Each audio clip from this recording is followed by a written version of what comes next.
এবার আমতার ছবিটা আপনাদের সামনে তুলে ধরবো। আমতার মুন্ডেশ্বরী নদীর জলস্তর বাড়ছে এবং জলের তোড়ে ভাঙলো 4টি বাঁশের সেতু।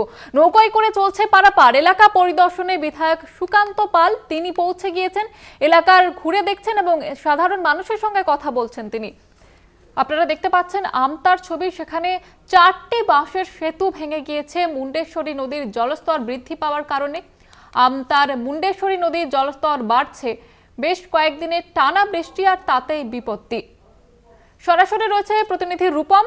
রূপম, এই মুহূর্তে কি পরিস্থিতি এবং সেখানকার স্থানীয় বাসিন্দা তারা কি বলছেন?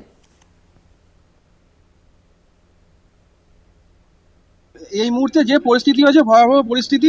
ডিবিসির জল ছাড়ার জন্য আজকে কিন্তু একটা ভয়ঙ্কর রূপ ধারণ করেছে। প্রতি বছর এই এলাকায় কুলিয়ার যে সেতু ব্রিজ, বাঁশের ব্রিজ, সেই ব্রিজ কিন্তু প্রতি বছর ভেঙে যায় এবং হচ্ছে 6 মাস পর কি 2 মাস পর এই ব্রিজ আবার রিপেয়ারিং হয়, আবার এখান থেকে মানুষ চলাফেরা করে। আজকে কিন্তু কালকে রাত্রির ঠিক 12টা নাগাদ এই ব্রিজটা কিন্তু ভেঙে যায়।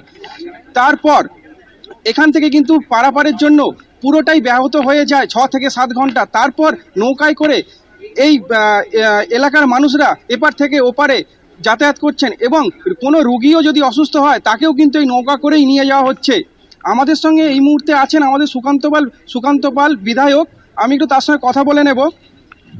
সুকান্ত দা, আজকের এই পরিস্থিতি কি বলবেন? আপনারা জানেন যে ডিবিসির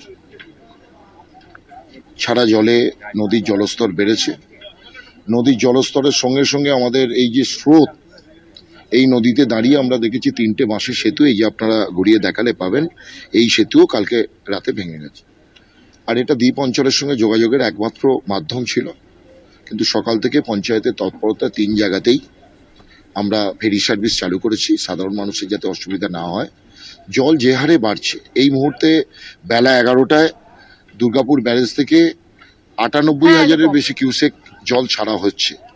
ফলে আগামীকাল এই জলস্তর আরো বাড়বে। আমরা মনে করছি হয়তো দ্বীপ অঞ্চলের কিছু রাস্তাঘাট প্লাবিত হতে পারে। সেই আগাম সতর্কতা অনুযায়ী আমরা দুটো জায়গায় দ্বীপ অঞ্চলের ঘোড়াবেড়িয়া, চিত্রান এবং স্থানীয় বাসিন্দাদের আশ্বাস দিয়েছেন।